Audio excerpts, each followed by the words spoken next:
Good day everyone.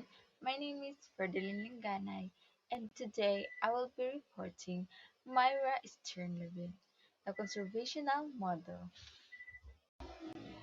Credentials and career of Lavinzo. Myra Sternlevin diverse professional experience served as a private duty nurse in 1944, U.S. Army nurse in 1945, and preclinical instructor of Physical Science at Cook County School of Nursing. Academic leadership, direct and shared Department of Clinical Nursing at Cook County, Evanston Hospital, Rush University, and the University of Illinois. Honors and Contribute Awarded Charter Fellow of American Academy of Nursing in 1973 and served as a visiting professor in Tel Aviv, Israel in 1974 to 1982.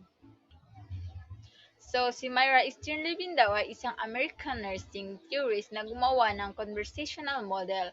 Ang main goal ng theory niya ay tulungan ang pasyente na mag-adapt sa sakit habang pinangangalagaan ang kanyang energy, body, identity, and relationship.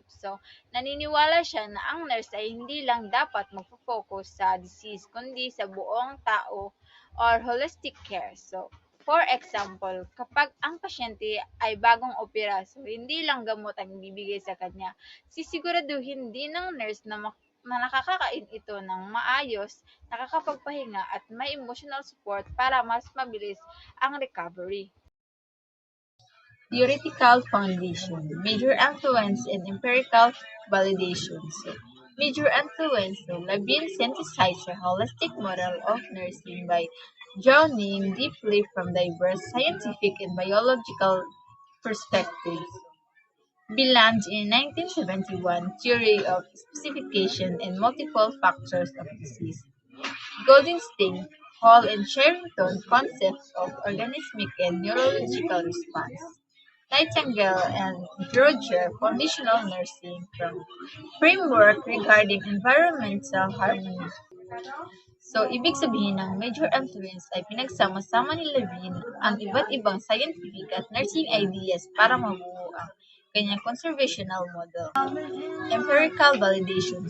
Rather than relying purely on abstract theory, Levin grounded her findings on practical scientific evidence. Deductive reasoning did drive specific nursing activities from broader established biological principles. Supportive science validate patient adaptation through observable and physiological and physical data. Redundancy concept. Research regarding adaptation, the constructural system are threatened. Ibig sabihin, ang theory ni Levin ay hindi lamang basta opinion, sinusuportahan ito ng science at actual. Core theoretical concepts. First is conservational concept. Ang conversational concept ay tungkol sa pagprotekta at pagpapanatili ng kalusugan ng pasyente. Layunin ng nurse na tulungan ang pasyente na gumaling habang pinapanatili ang kanyang lakas ng katawan, dignidad at relasyon sa ibang tao. And the second is adaptation. Ang adaptation ay ang kakayahan ng tao na mag-adjust sa mga pagbabago o problema tulad ng sakit, stress o pagbabago sa kapaligiran. Tinutulungan ng nurse ang pasyente na makaangkop upang mas mabilis ang paggaling o recovery. And the third is organismic response. Ang organismic response ay ang kabuuang reaksyon ng katawan, isip, emosyon at espiritu ng tao sa mga nangyayari sa paligid. Ibig sabihin, hindi lang katawan ang ginagamot kundi ang buong pagkatao ng pasyente. The four organismic response. First is response to fear, fight or flight. Ito ang automatic response ng katawan kapag may danger. Ang katawan ay naghahanda na lumaban o tumakas para maligtas ang sarili. For example, kapag may biglang aso na habol sa iyo, bibilis ang tibok ng puso at tatakbo ka. And the second is inflammatory immune response. Ito ang natural defense ng katawan laban sa bakterya, virus at injury. Ang immune system ang lumalaban sa infection at tumutulong sa healing. For example, kapag may sugat ka, namumula ito dahil gumagana ang immune system para pagalingin ito. And the third is response to stress. So, kapag matagal ang stress, napapagod ang katawan at isip. Kung hindi ito makokontrol, maaari ito magdulot ng health problem. So, for example, kapag laging puyat at stress sa exam, maaaring magkasakit o mawala ng gana sa pagkain.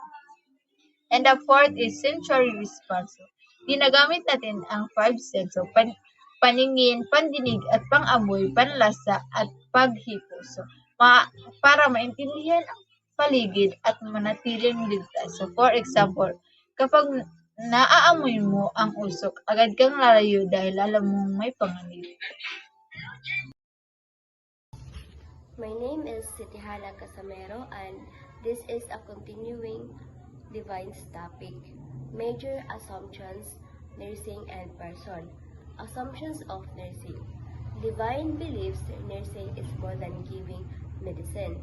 It is a professional relationship between the nurse and the patient. First is human interaction. Nurses should treat patients with kindness, respect, and compassion.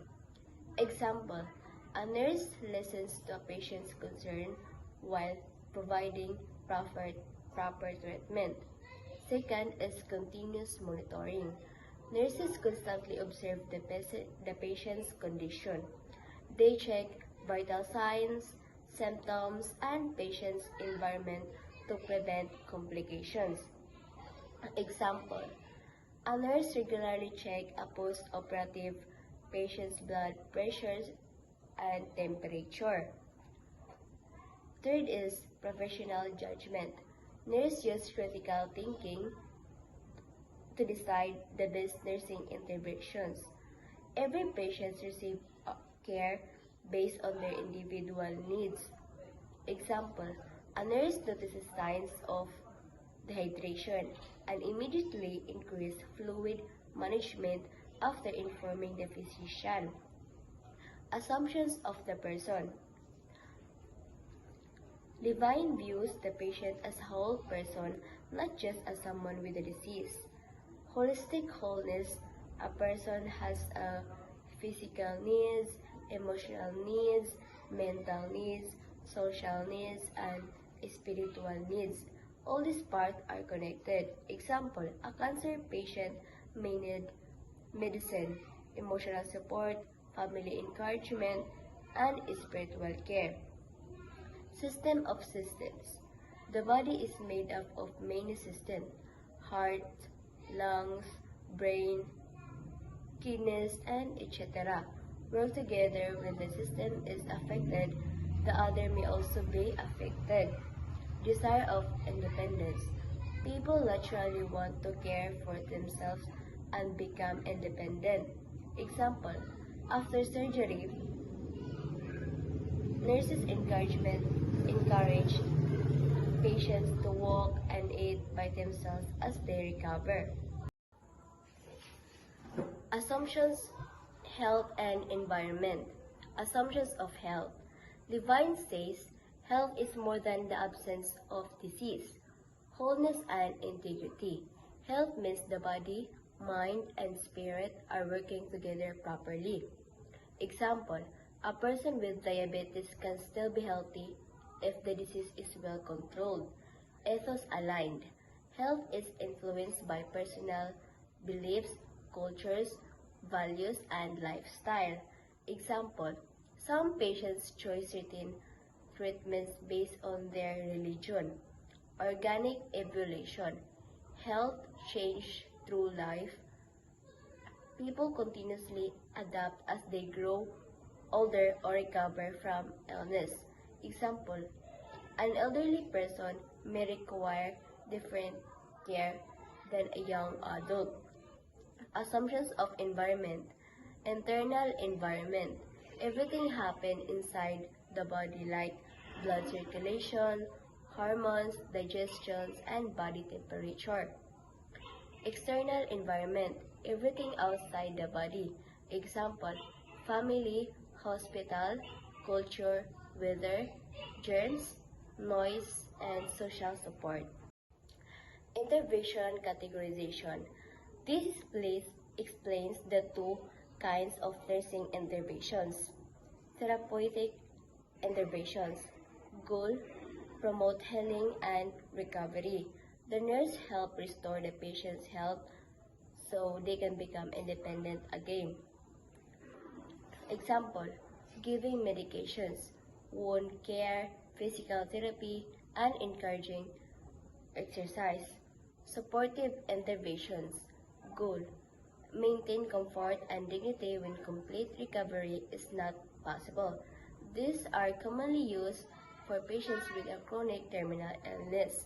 Example, pain management, emotional support, helping with daily activities, providing comfort during the end of life care.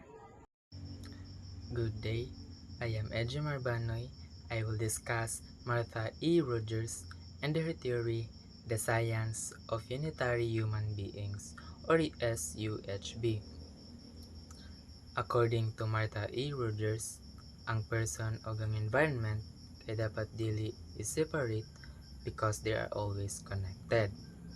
Meaning, kung say mahitabo sa environment, maka-apekto po sa person. Ang main goal ani nga theory is to help people achieve better health pinaagi sa pag-create og harmony or balance between the person and the environment. So as nurses, dili lang ta mag-focus sa sakit sa patient but also tan-awan nato ang whole person including their physical, emotional, mental, social, and environmental condition.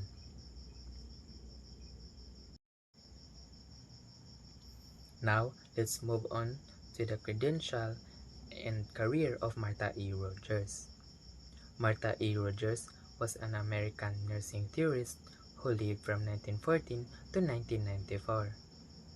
She made a big contribution to the nursing profession pinaagi sa iyang theory nga science of unitary human beings. She first graduated with a diploma in nursing from Knoxville General Hospital School of Nursing in 1936. Wala siya ni-stop sa pag-eskwela because she wanted to gain more knowledge. She earned her Bachelor of Science from George Peabody College in 1937. Master of Arts from Teachers College, Columbia University in 1945. Master of Public Health from Johns Hopkins University in 1952. And Doctor of Science in 1954. After completing her studies, nahimo siyang professor and head of the Division of Nursing sa New York University, where she helped educate many nursing students and develop her nursing theory. She also wrote 3 books and more than 200 articles showing nga dako kaayo ang iyang contribution sa nursing education and research.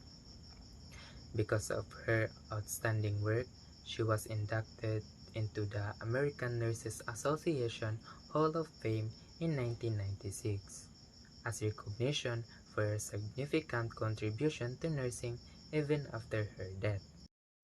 Now let's move on to the core concept of Martha E. Rogers' theory. The first concept is the energy field. According to Rogers, every person and every environment has an energy field. This energy field is the basic unit of life, and it is always moving and changing. Dili nato siya makita physically, pero makita nato ang iyang effects pinaagi sa atong feelings, behavior, ug health. For example, kung stress ang environment, like saba kayong hospital room, ang patient mahimong ma-stress pod. Pero kung peaceful o comfortable ang surroundings, mas relax ang patient o mas dali ang recovery. This shows that a person's energy and the environment energy are connected. The second concept is the universe of open system.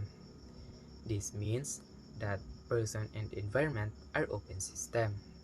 They are always exchanging energy and continuously influencing each other. Dili sila mahimong bulagon or separate because they work together all time. All the time. For example, kung ang patient makadawat og fresh air, sunlight, og support gikan sa family, mas maayo ang iyang mood ug mahimong paspas ang healing process. The third concept is irreducibility. Irreducibility means a person should be viewed as one whole being. Dili nato tan-awan ang patient based only sa iyang disease or usa lang ka body part. We should also consider their emotion, thoughts, lifestyle, family, and environment because all of these are connected. For example, kung ang patient sige og headache, dili lang ta mo-focus sa headache. Atong tan-awon kung kulang ba siya og tulog, naa ba siya stress, anxiety, o family problems. As nurses, we care for the whole person, not just the illness. Now, let's move on to the theoretical foundation and support of Martha E. Rogers theory. Before Rogers developed her theory, na-influence siya sa different scientific ideas and theories. The first is Albert Einstein's theory of relativity, which explains that everything is connected and always changing. Mao ni nga idea nagpakita nga ang person ug environment kay connected. The second is the work of Burr and Northrop, who believe that all living things have energy fields. According to them, every person has energy that is always active and interacting with the environment. The third is general system theory by Ludwig von Bertalanffy. This theory explains that a person is an open system, meaning sige ta og interact sa auto ang surrounding. Unsay mahitabo sa environment, makaapekto pod sa atoa. Ug unsa ang atong buhaton, makaapekto sa environment. For example, kung ang patient naa sa clean, peaceful, or comfortable na hospital room, mas relax siya ug mas dali ang recovery. Pero kung saba o stressful ang environment, mahimong ma-stress ang patient ug mahimong hinay ang healing process. Because of these scientific ideas, Roger develops her theory that humans and the environment are connected through energy fields and continuously influence each other. Now, let's talk about empirical validation. Empirical validation means how a theory is supported by research or studies. Although Roger's theory is difficult to test directly because it is very abstract, many nursing researchers still use it as guide in nursing practice and research. Some studies also support her idea that the environment can affect a person's physical, emotional, and mental health. For example, a patient who receives love and support from the family usually feels happier and more motivated to recover compared to a patient who feels alone. This shows that Roger's theory is still useful today because it helps nurses understand that caring for a patient is not only about treating the illness but also about improving the patient environment and overall well-being.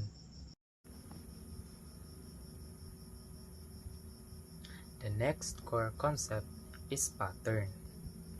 Pattern refers to the unique characteristic of every person.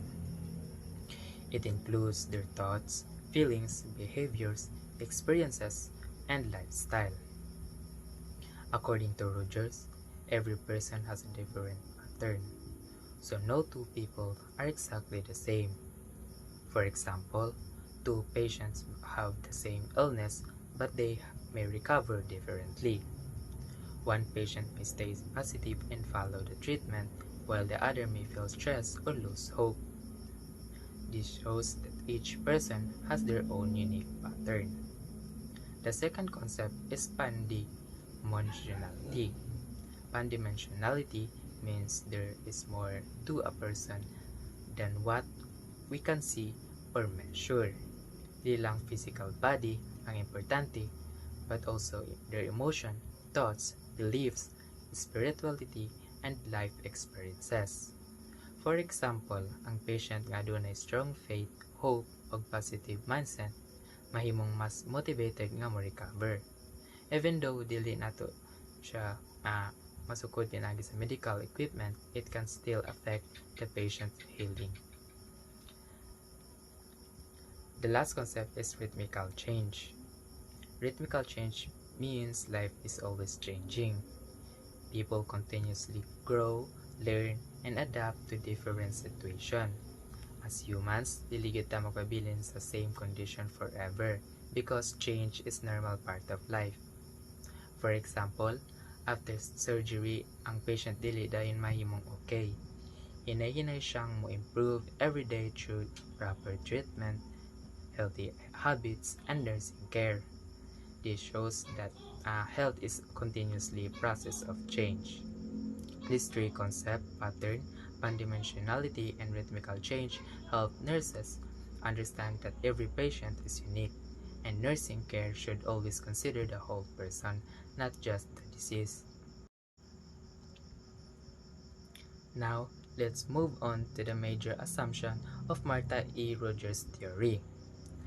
First are the assumptions about nursing. The first is empirical science. This means that nursing is a science because it is based on research, evidence, and knowledge.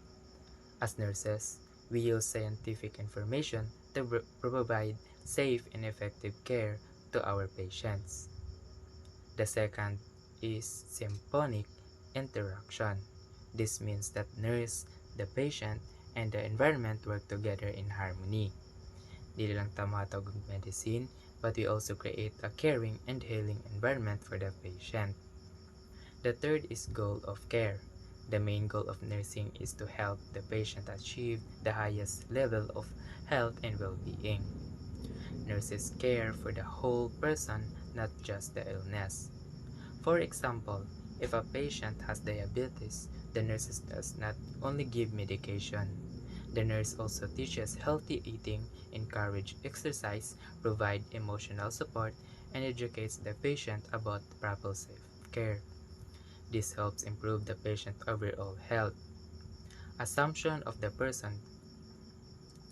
Next are the assumptions about the person. The first is indivisible field. This means that a person is one whole being. Dili na to mahimong tan-awan ang body, mind, o emotion as separate because they are all work together. The second is unique pattern.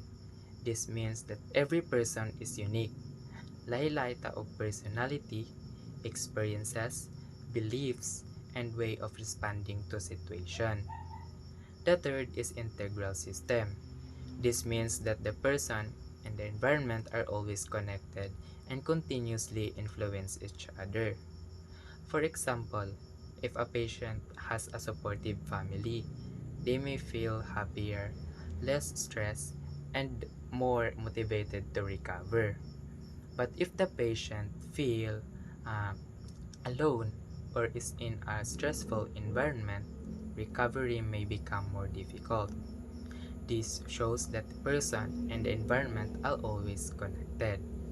Overall, this assumption reminds us that as a future nurses, we should always care for the whole person and understand the health is influenced by both individual and the environment. Now, let's move on to the assumption of health according to Martha E. Rogers. The first is value term. This means that health has different meanings for different people. Ang meaning sa health magdepende sa person's beliefs, values, and life experiences. For example, for one person, being healthy means having no illness. For another person, being healthy means being happy, active, and able to do their daily activities. The second is field characteristics. This means that health is affected by the interaction between the person and the environment. Kung positive o healthy ang environment, mas maayo pod ang personal health.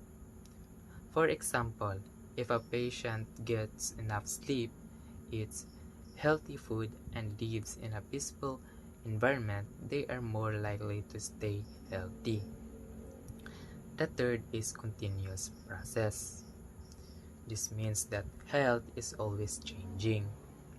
It can improve or become worse depending on person's lifestyle, habits, and environment. For example, if a person exercises regularly and eats nutritious food, their health may improve. But if they have unhealthy habits, their health may decline. Next are the assumption of the environment. The first is pan-dimensional field. This means that the environment is more than just the physical place. It also includes the person's family, friends, culture, community, and even though their emotional and spiritual surroundings. For example, a patient who received love and support from family may feel more comfortable and confident during recovery. The second is inseparable process. This means that the person and the environment cannot be separated because they are always influencing each other. For example, if the hospital is clean, quiet, and comfortable, the patient may feel relaxed and recover faster. The last is no passive backdrop. This means that the environment is not just a background. It plays an active role in personal health and well-being. For example, if the environment is noisy, stressful, or dirty, the patient may have difficulty resting and healing. But if the environment is peaceful, supportive, it can help improve the patient's recovery. Hi Miss A, good day.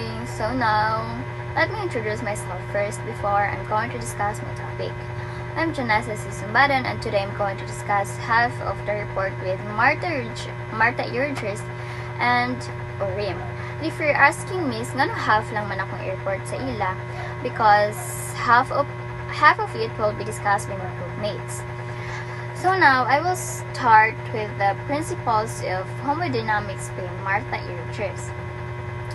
So the first is integrality.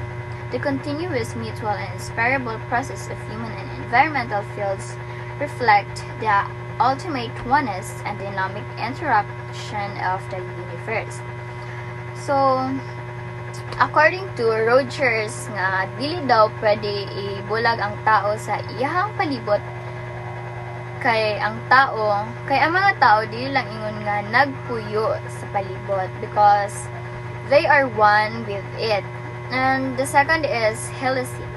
The continuous innovation and predictable and increasing diversity of human and environmental field patterns moving along a spiral evolutionary path. For example, sa ato ang health, di ba kung dati ang pag masakit ang ginatake nato nga tambal is dahon-dahon lang hangtod sa nagka-medicine na tablet hangtod sa pag masakit ta magpa-doctor na ta. And the last one is resonancy. The continuous change from lower to higher frequency wave patterns in human and environmental fields moving towards higher levels to complexity. So, ang pagbago daw sa frequency and intensity sa isa ka tawo o sa palibot kay nagpakita nga ang dagan sa atong kinabuhi is dili permi nga nasa taas, napod sa baba, usahay mag-usab-usab dyan na siya. And those are the three principles of homodynamics. And now, let's proceed to evolution of homodynamics principles. So, the resonancy in 1970, our lives are constantly influenced by what happens us, and we also influence our surrounding. In 1980 naman is people continuously grow and change throughout life. In 1983 to 1992, Rogers further explained that change is constant and happens through evolving energy patterns. And kay Helisey naman in 1970, every experience is different and we never go back to being exactly who we are before. And in 1980, as we grow, our experiences makes us more unique. In 1983 to 1992, Rogers highlight that life is always changing and the future cannot be predicted exactly. Sa integrality naman is in 1970, everything around us influences us and we influence our surrounding. In 1980, we cannot separate a person from their environment because they are always connected. In 1983 to 1992 is this relationship is ongoing and never stop. So now let's proceed to credential and career of ORIM. So ORIM has believed that people recover better and stay healthier when they are able to take care of themselves. And however, when a person is unable to perform self-care because of illness, injury, or weakness, nurses step in to provide care of person cannot do independently.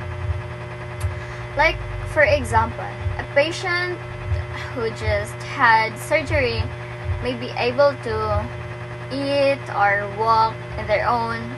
The nurse assists the patient until they regain the ability to take care for themselves. And now, for ORIM naman is in 1914 to 2007 was one of the most influential nursing theorists in history. ORIM was born in Baltimore, Maryland, USA. Earned her nursing diploma from Providence Hospital School of Nursing in Washington. And he continued her education by earning Bachelor of Science in Nursing Education in 1939 and Master of Science in Nursing Education in 1946 at the Catholic University of America. And her career, she worked as staff nurse, nursing educator, administrator, and consultant, and the last one is researcher. Those are her experiences, and she realized that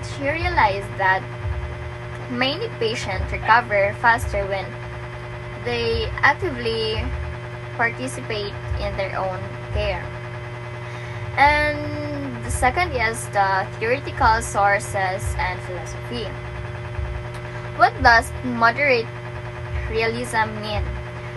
The moderate realism is the belief that the world exists independently of our thoughts, but we can understand it through observation, experience, and reason.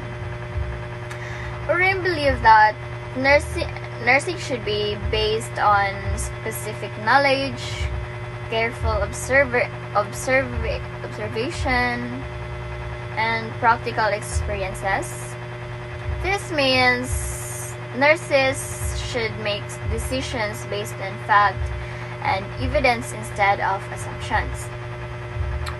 Like for example, instead of guessing why patient has pain, the nurse check the vital signs, assist the patient, and uses evidence to decide the best care. Like, as a nurse man jud, dili man jud dapat nato nga tagna-tagnaon na lang kung naban siya sakit or unya na lang siguro na siya kung kay maayo pa man bisag dili good. We need to check our patient every minute or every hour. Kay as a nurse, responsibilidad nato nga i-check ang atong patients. Now let's proceed to multidisciplinary.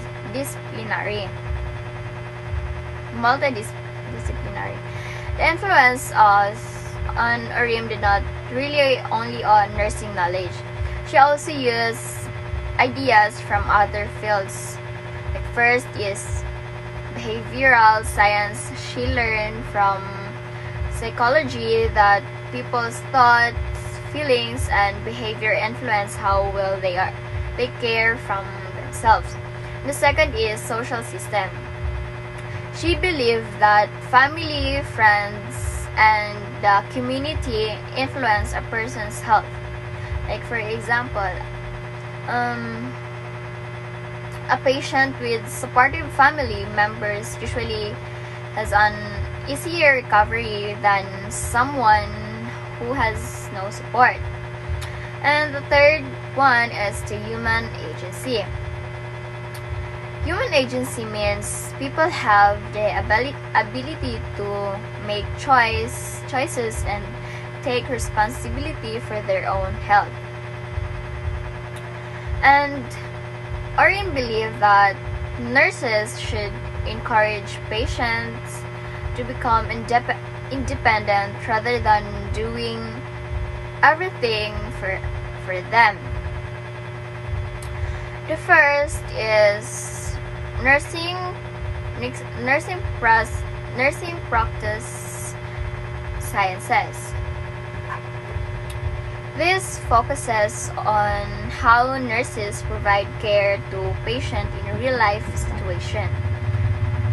It means it develops nursing method and interventions, and it guides nurses in deciding what care patients need.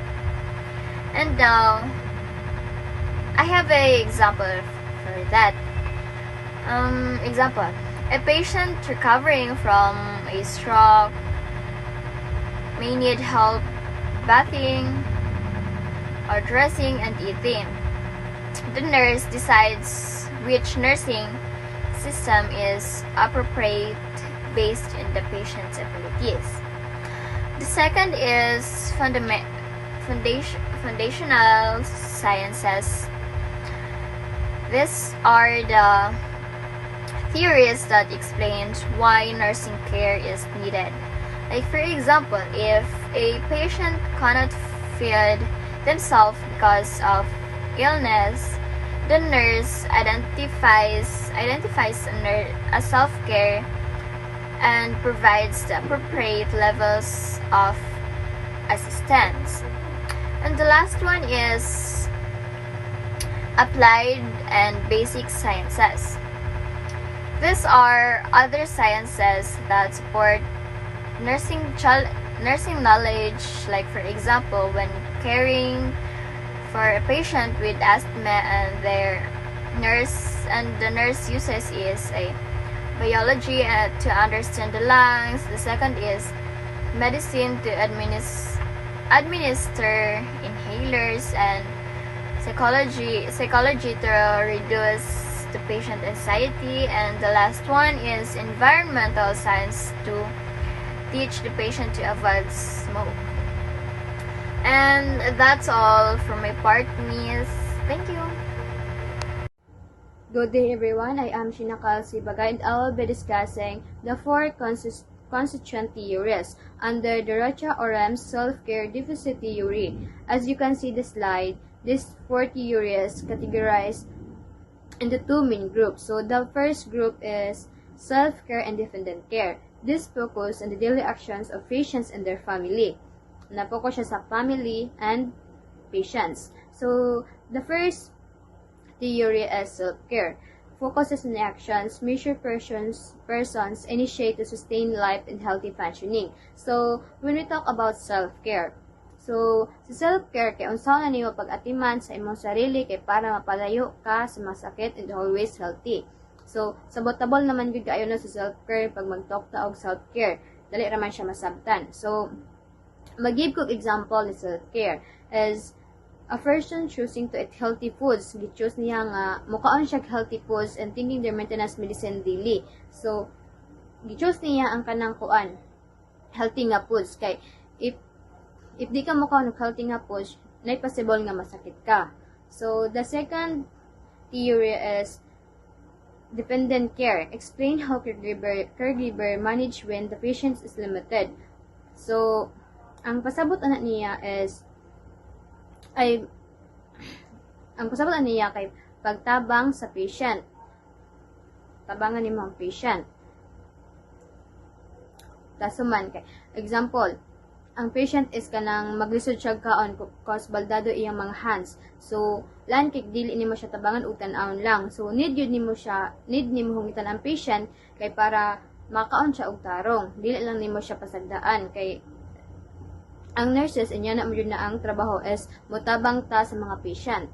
So, the second group is deficient in nursing system, about when and how nurse help. These theories govern clinical deficits and structure professional intervention. So, ang ika-third na theory is self-care deficit. The central element dealing with therapeutic demands extends personal agency. Example, nursing is needed only when what the patient needs to do or for themselves is more than what they can actually to do. So, if dili nimo ma-meet imong own health needs is wala siya. There is a deficit. There is a deficit ha kay tasuman mag-need pa jud ka og help sa isa ka nursing kay lain pag kayo kay wala nimo na meet na meet imong own health needs sa suman kay dili pa jud ka mga igtabang sa nurse. So need gyud nimo nga mga igtabang sa nurse kay para makuan nimo imong health needs. If na-meet mo naman ang iyong kuan, ang iyong health needs, own health needs is na siya, no deficit, no nursing health. Basta pag dili nimo ma-meet imong kuan, own health needs is mag-need ka og tabang sa nursing. Tapos kuan siya, there is a deficit. So if ma-meet naman nimo imong kuan own health needs is kuan siya, no deficit, no nursing health. Yan na. So the last is theory of nursing system. So dictates the combined action of nurse in patients to achieve health goals. So, example ana, guide how nurse and patients work together based on how much help the patient needs. So, ang nurse ug ang patient is nagkakuan na sila, murag nagkasinabtanay gud sila, nagka-work na sila together, na base nila kung unsa pa, na base and how help the patient needs. Murag as a nurse kay paringtan kay ako ang nurse. As a nurse is kabalo nako kung unsay mga needs sa patients o kanang andun na nako siya tabangan. Ganyan na. Good day everyone. I am Sheena Calcibaga and I will be discussing the 4 constituent theories under the Rocha-Orem's self-care deficit theory. As you can see the slide, these 4 theories categorized into 2 main groups. So the first group is self-care and dependent care. This focus on the daily actions of patients and their family. Na-focus siya sa family and patients. So the first theory is self-care. focuses on actions, measure persons initiate to sustain life and healthy functioning. So, when we talk about self-care, so, sa self-care, kay unsaon na niyo pag-atiman sa imong sarili kay para mapalayo ka sa masakit and always healthy. So, sabotable naman gyud kaayo na sa self-care pag mag-talk ta og self-care. Dali ra man siya masabtan. So, mag-give ko example ni self-care as a person choosing to eat healthy foods. Gi-choose niya nga mukaon siya healthy foods and taking their maintenance medicine daily. So, gi-choose niya ang kanang kuan healthy nga foods kay if di ka mukaon og healthy nga foods, nay possible nga masakit ka. So, the second theory is dependent care. Explain how caregiver manage when the patient is limited. So, ang pasabot ana niya is kay pagtabang sa patient. Tabangan nimo ang patient.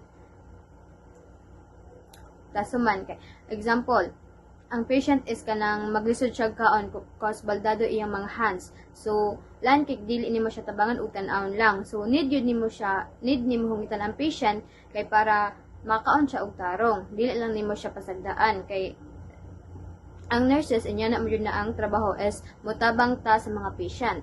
So, the second group is deficient in nursing system, about when and how nurse help. These theories govern clinical deficits and structure professional intervention. So, ang ika-third na theory is self-care deficit. The central element detailing with therapeutic demands extends personal agency. Example, nursing is needed only when what the patient needs to do or for themselves is more than what they can actually to do. So, if dili nimo ma-meet imong own health needs is wala siya. There is a deficit. There is a deficit ha kay tasuman mag-need pa jud ka og help sa isa ka nursing kay lain pag kayo kay wala nimo na meet na meet imong own health needs sa suman kay dili pa jud ka mga igtabang sa nurse. So need gyud nimo nga mga igtabang sa nurse kay para makuan nimo imong health needs. If na-meet mo naman ang iyong ang iyong health needs, own health needs is na siya, no deficit, no nursing health. Basta pag dili nimo ma-meet imong own health needs is mag-need ka og tabang sa nursing. Tapos siya, there is a deficit. So if ma-meet naman nimo imong own health needs is siya, no deficit, no nursing help. Yan na. So, the last is theory of nursing system. So, dictates the combined action of nurse in patients to achieve health goals. So, example guide how nurse and patients work together based on how much help the patient needs. So, ang nurse ug ang patient is nagkakuan na sila, murag nagkasinabtanay gud sila, nagka-work na sila together, na base nila kung unsa pa, na base on how help the patient needs. Murag as a nurse kay kay ako ang nurse. As a nurse is kabalo nako kung unsay mga needs sa patients ug kanang andun na nako siya tabangan. Ganyan na.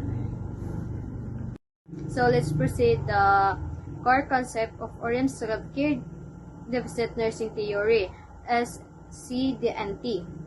So, these four terms are building blocks of the whole theory. So, na siya upat, which is ang self-care agency, dependent care agency, og self-care deficit. So, na-topic na nato ni uban gaina.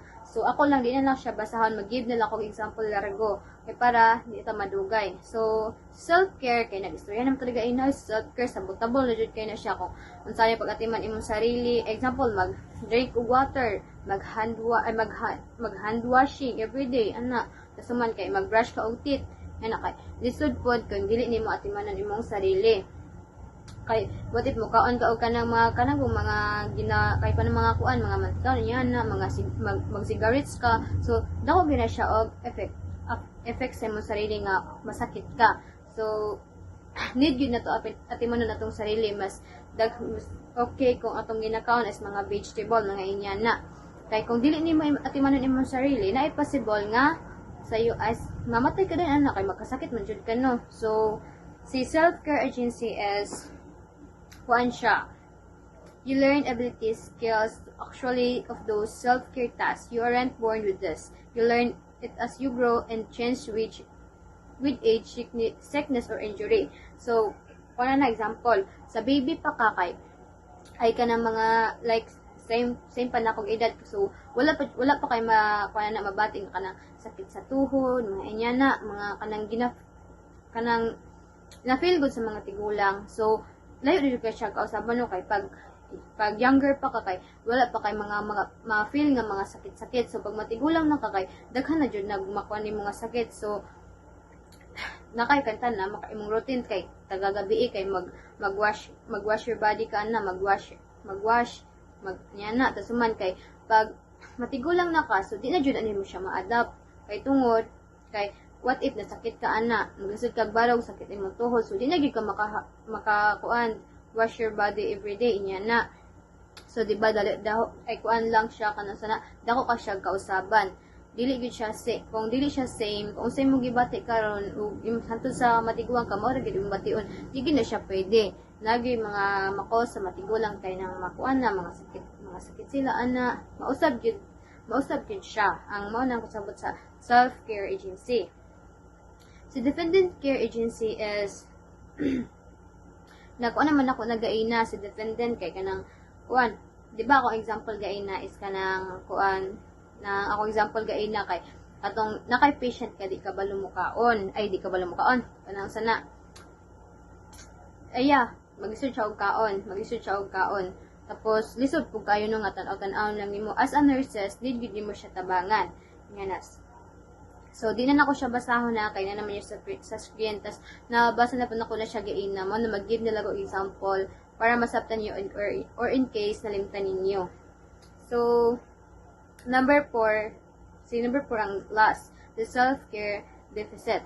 The self-care deficit is mo na gatunggainan ako ingon ako pag dili nimo makita imong own health needs is wala siya there are deficit tas mag-need jud ka og tabang sa nurse.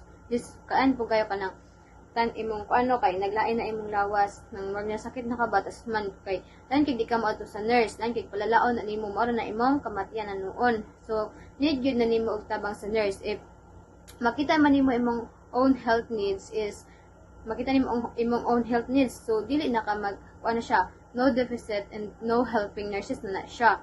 Inya na mo na basta ang pasabot sa self-care deficit is mag-need nimo ang help sa nurse. If di mo nimo makita imong own health needs, there is a deficit. So, I will continue discussing all about self-care requisites. The first is universal requisites. The second is developmental requisites of healthy vision requisites. So, when we talk about universal requisites, a universal requisites is the basic survival needs that every single person's needs, no matter your age, job, or where you live. We all need this to stay alive. So, si universal requisites is kanang kuan siya kanang mga kinahanglan sa mga tao para mabuhi sila ana like fresh air, mga pagkaon, manang kinahanglan sa mga tao. Manang gipasabot sa universal requisites kanang mga needs sa mga person which is example ha mga breathing clean air, drinking water, eating food. So need man gyud na nato no as a human. So the second is developmental requisites. Special needs that change as you grow up, grow through big life change, defeat your age, stage of life, or new situation. So, ang kuan na niya, ang example kay kanang kuan. Ang example kay kanang milk na yan na mga ginakuan sa baby. Like need yun na siya kay para mudako ang baby. Mga inyan na ang kuan ha, ang example na a baby needing milk and helping learning to walk. Mga inyan na kay mag-help siya nga imong life is mo grow Ganyan. So, ang di ba ang universal kay kuan siya mga kinahanglan sa person which which is ang kuan naman developmental requisites kay kuan kanang mga needs sa mga baby kay para mudako sila. Ganyan na mga needs for growing and life change. Ganyan na siya. Kasuman ang last kay health division requisites. Extra needs that pop up when you get sick, hurt, or need medical care. There are things don't normally need what you're healthy. So, ang kanan niya kay kanang mga kuan na siya mga if ma-injure ka, makalintura, mga yan na kay mga kuan na mga medicines, ano mo na mong kinahanglan kung ikaw masamad o masakit. Mga yan na. Mga example niya no kay going with after surgery, taking medicine for waiver of diabetes, mga inyan na. Diba ang universal kay needs for everyone to live. Kasuman, ang number 2, developmental, needs to growing and life change. Ang health division, needs for sickness, injury, or healing. Ang health division is maka-heal siya og mga injury, makatambal sa imong mga sakit, mga inyan na. Basta always remember lang nga, si universal is needs for everyone to live. Si developmental, needs for growing life change. Si health divisions, needs for sickness, injury, or healing. So, I will continue discussing the 10 basic conditioning factors. We have the 3. The first is individual traits, socio-environmental, cultural, and resource factors. So, the first is individual traits. Ang individual traits, guys, these are your own personal qualities that fit what your body-mind can naturally handle. So, an example, a 19 years old with arthritis can bend down to wash their feet, but 20 years old can do it easily. So, maragya pa itong i-discuss na ako gaina. Pag you're younger pa is, wala pa kayo magbati sa mga lawas, sa mga sakit-sakit. Dahil na kung matigulang ka, is daghan na ni magawas ang tanan mga sakit-sakit nimo.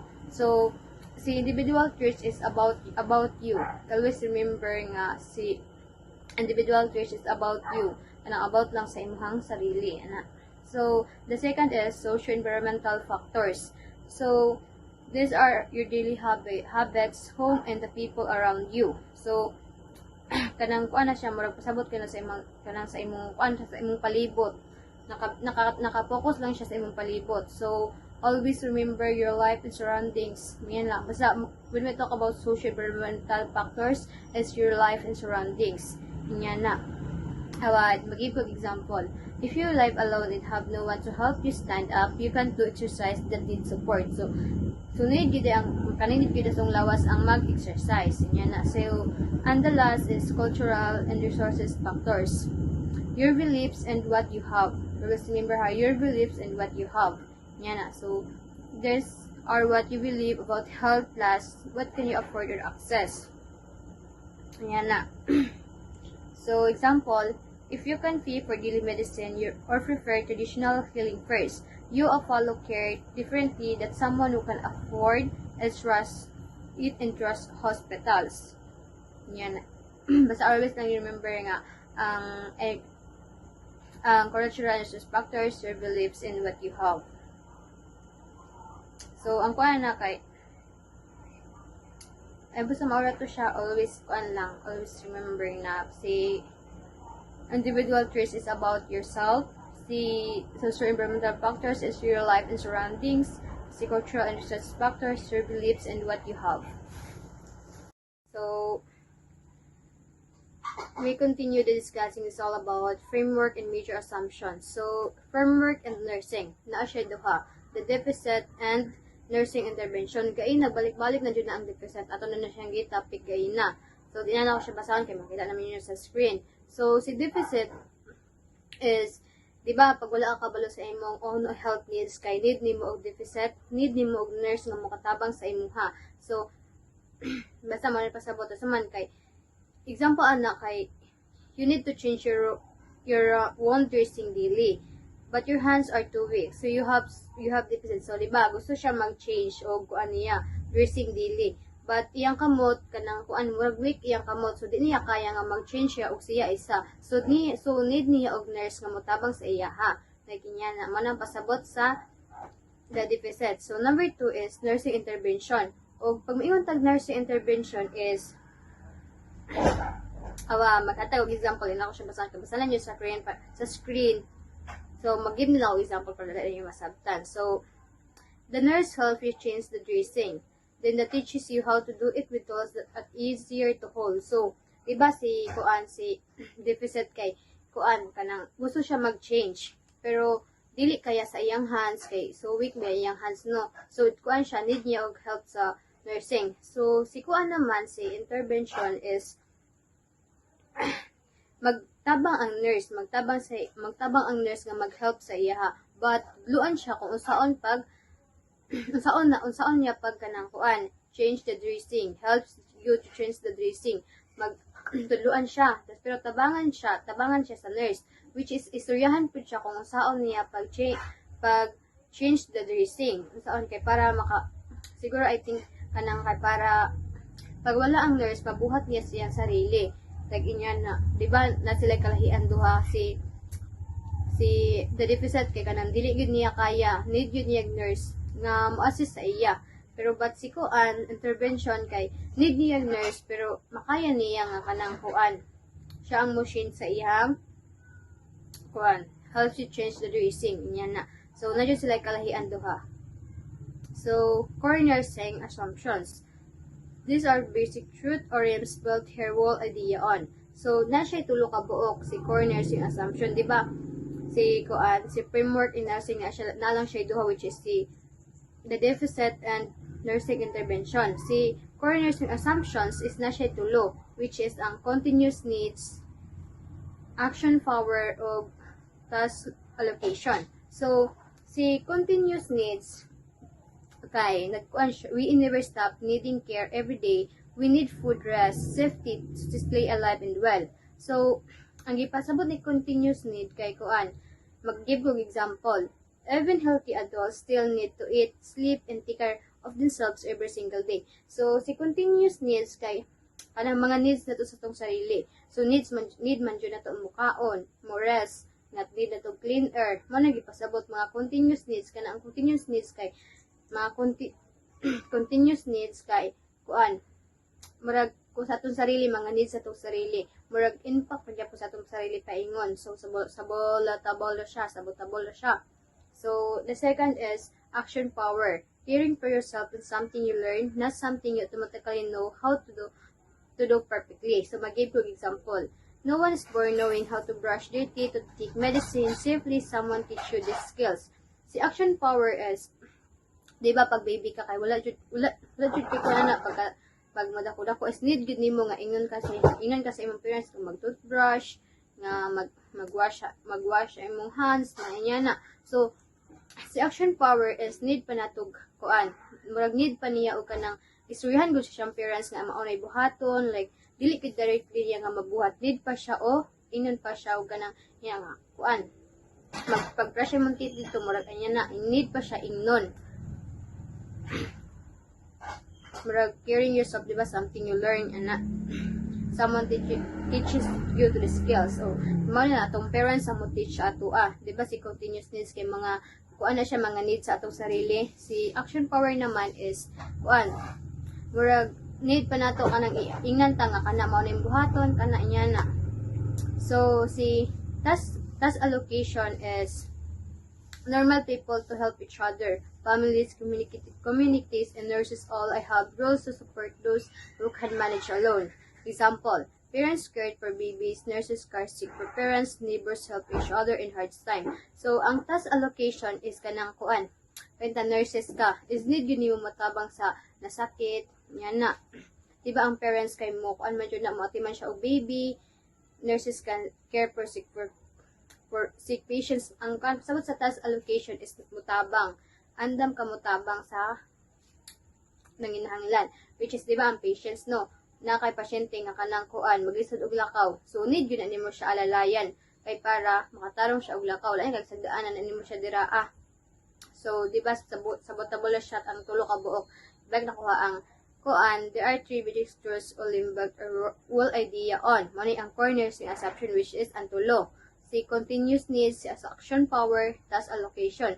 Si continuous needs is kanang mga needs na to sa tong sarili. Si action power kay kanang mura guidance na to nga sultihan ka nga mao na imong buhaton, like need pa nimo i-aware.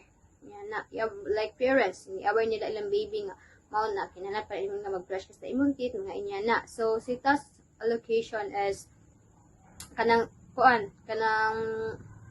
normal people to help each other. Need ka mong tinabangay. Parehan ni nurse is mag-care siya o patients, mga inyana. So, the last topic I will discuss is all about ORM's theory, critique, and impact. Empowering independence by organizing nursing systems around the patient's agency. Dorothea ORM's self-care deficient nursing theory remains and cornerstone of nursing science. So, hindi na ako siya manugbasa. Mag-explain na lang ang color duha.